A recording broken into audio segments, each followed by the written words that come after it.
Welcome back, my duelist friends. Casual Duelist here, and today they're not going to be the best test hands because this deck is not a deck that exactly combos. We're not really playing to some big or like big game breaking board. In fact, a lot of this deck just comes down to luck of the draw. Which way can we stall out till we can do something? So what I would like to do is I'd like to take the time and just show you guys a couple of hands and how easy it is to set up defensively first. Instead of focusing on how do we take the board and do, 50 bajillion points of damage all in 15 seconds. Because not every deck does that. And this one for sure doesn't. This one is one of those annoyingly slow, grindy game. Like, when I'm across from the table from something like this, even I don't want to be there for very long. And, Oh, also, I did say I would find out if the wording was okay. So what I did was I went in my app. My app here always has the up-to-date texts. And that's still the text. So that is fine. Exterio is still going to be a good play. And again, because we are possibly going to use our extravagances, I'd like to show like a reasonable, like what would have gone. So we'll shuffle that up real quick too. And then we'll just do a couple test hands and then basically just explain that. Well, I mean, I could explain now. Most of your deck is just making your opponent mad with a whole bunch of traps, like 22 traps. Like, there are so many traps in this deck. I mean, legit, there's 22 of them. I don't know why I said, like, somehow I gave you guys the wrong number. So, what was it? It was 12 monsters, 6 spells, 22 traps. Crazy build. And again, like, you can play this one in locals just fine, I believe. But I don't think you guys are going to take this one to regionals. So, there's our extra deck. Let's get a couple more tosses on this. Just to make sure, and let's see what kind of hands we don't come up with. So, for the most part, I prefer to go first with a deck like this, because again, you do want to try to do the setup. So, I will just do like 3 test hands going first, and then what we'll do is we'll just boff the top card real quick, and be like, that's what would have happened if you would have went second. So, just real quick. Let's get that. Let's get the cut. Let's do it one more time. And let's call it. All right, so a 5-card hand, right? Got Ash Blossom, which is, again, we want to see that because this is going to shut down an opponent play. We got our Horror House, which is awesome. We got Extravagance, which is awesome. We got our Arlecchino, the administrator. And then we got Dogmatic Punishment. So right off the rip, I'm just thinking that a great turn here is you want to play the Extravagance. You want to boff the top 6 here. Banish up. Get your draw 2. Set. This guy's going to be a summon. You're going to hold him in this. And then you're going to base it off of what you see. So, let's go ahead. Let's do that. And then we'll dig that one extra card and be like, oh, what would have happened if we got the same hand and went second? So, again, we're going to buff the top 6. 1, 2, and 3. 1, 2, and 3. Let's see which options we just lost. We lost an Intis, we lost him, we lost Exterio, which is upsetting. We lost all the Shiens. That is actually fine. It's fine, guys. So we're going to toss those up there. We're going to get our 2 cards. We can no longer draw, but we can add cards to hand. So now we're up to 2 Ash Blossoms, which isn't a bad thing, except you can only use 1 per turn. So a little inopportune that they're both here, but still fine. We dig a Delia. Delia will allow us to special summon by revealing that we have the Amaze attraction. So that is fine. And then if we wanted to, we could send this one to the discard pile to set one directly from the deck. And again, that's not going to matter which one. But what it is going to do is it's going to mean that when Administrator does get boarded, when I activate the Dogmatic Punishment, that I will be able to then utilize his effect to already have 1 card in the discard pile to go ahead and destroy a card that the opponent controls. So that's realistically the play there. That's what will happen. And if you went second, you'd get an impermanence. So fantastic. Because going second here wouldn't change anything except you would have had 1 other card in your hand. But you still would have started with that extravagance because it was in the opener.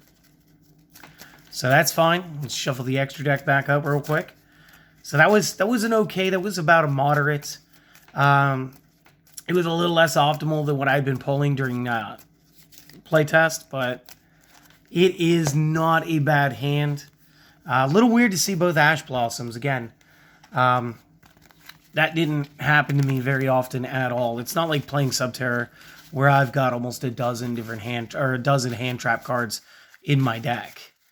And again, for anybody who's looking for side deck options, just go as control as possible, guys. So just whatever other control things you like. Since we're not playing but like 6 spells, put in the anti-spell fragrances. And then this way you'll have 3 of those plus your Imperial Order. And then, just probably take out a trap of your choice, or just take out singles. So like take out a Torrential, take out the Waking the Dragons if you need to. Just use the extra deck just simply for your extravagances and your dogmatic punishments. That would be fine there too. Just kind of have fun with it. All right, so 1, 2, 3, 4, 5, and our deck. So we get Horror House again. Very cool. We got Comica this time, so we've got our normal summon. We got Ash Blossom. All right. We got Horror House. I think we needed to shuffle just a little more. And we got Pot of Extravagance. So, again, what we're going to do is the smartest play is to play the Attendant first to get the other trap card and set it directly from your deck. Then you'll have both of your Amaze traps. Unfortunately, by doing this, we can no longer guarantee or anything what happens after the fact. But it is not the first move. The first move will always be the Pot of Extravagance. So, while doing the Pot of Extravagance this time, again, we're going to do 6. So, we're going to take the top 6 and boff them away. We lost our Exteria again. This time we only lose 1 Xian. Got the Macabre, got the Warrior, 2 Warriors, and a Boral Sword. That's all fine. We would draw into our Impermanence and our Waking, which means that our Impermanence would be our +1 on a going second turn, which means that if we went second, we'd also have our Imperial Order from the draw. So now we know we don't have to go that way. And then again, after that, you're going to summon the Comica. Because you summon the Comica, you're going to set the Amaze trap from the deck. And you're just going to go ahead, you get your Cyclo Coaster this time. And again, this is just going to be about what you need to do. And you just load up your side of the field. You'll load up the whole side of the field. You'll have the Ash Blossom. The thing I would do, because again, psychology is pretty important, they're going to know where this card is. But when you generally when you set cards, and this is something I noticed back in like 03, 04, was when people set 1 card, that's fine, that's the trap. If they set 2, it's the trap plus a counter. The counter might be here to protect the trap. And when they board the rest, they're just dropping their whole hand. The first 2 positions are usually the ones that count. So make sure that the Waking the Dragon is somewhere in those first 2 cards that you're manually setting. Take advantage of a little bit of psychology when you're dealing with this. And then again, you've got 5 traps. 4 of them are active. And you have Ash Blossom. So again, not a terrible setup. And we're going to get you guys 1 more, as I promised. And this time we are going to shuffle the extra deck first.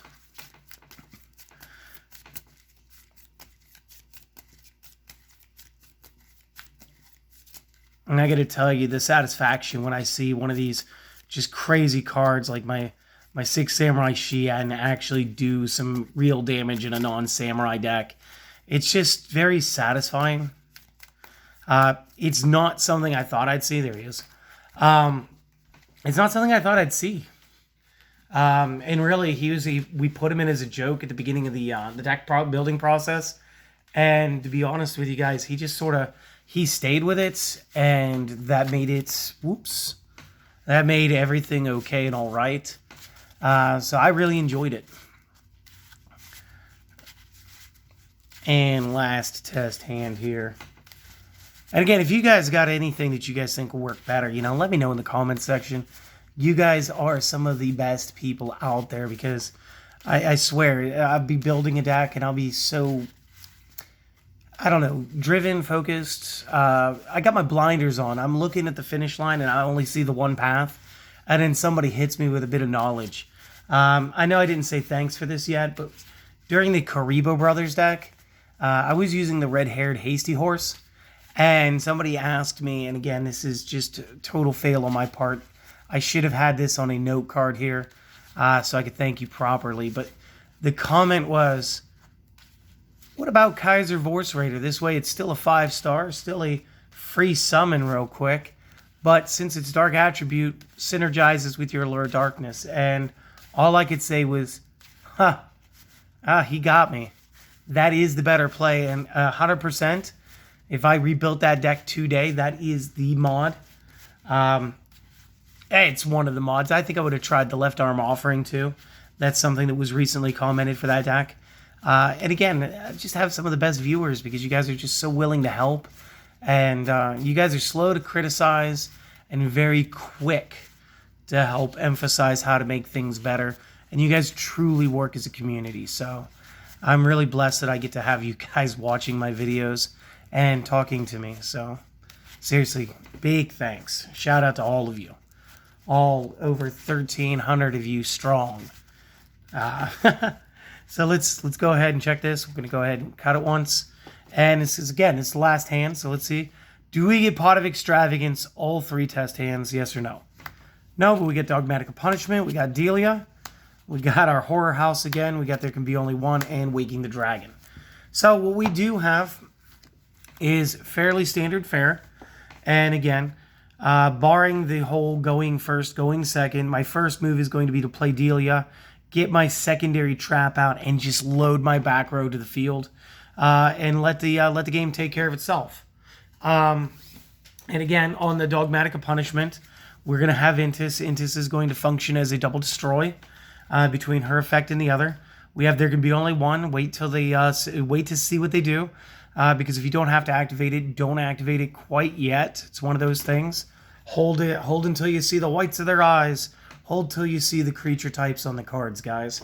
If it's not going to benefit you, don't flip it. Because, again, you might be able to play your Kamika at the same time. So, oh no, I just said that like that was Kamika right there. That's Delia. That's my fault. So if we did go second, we would have a second punishment. That's fine.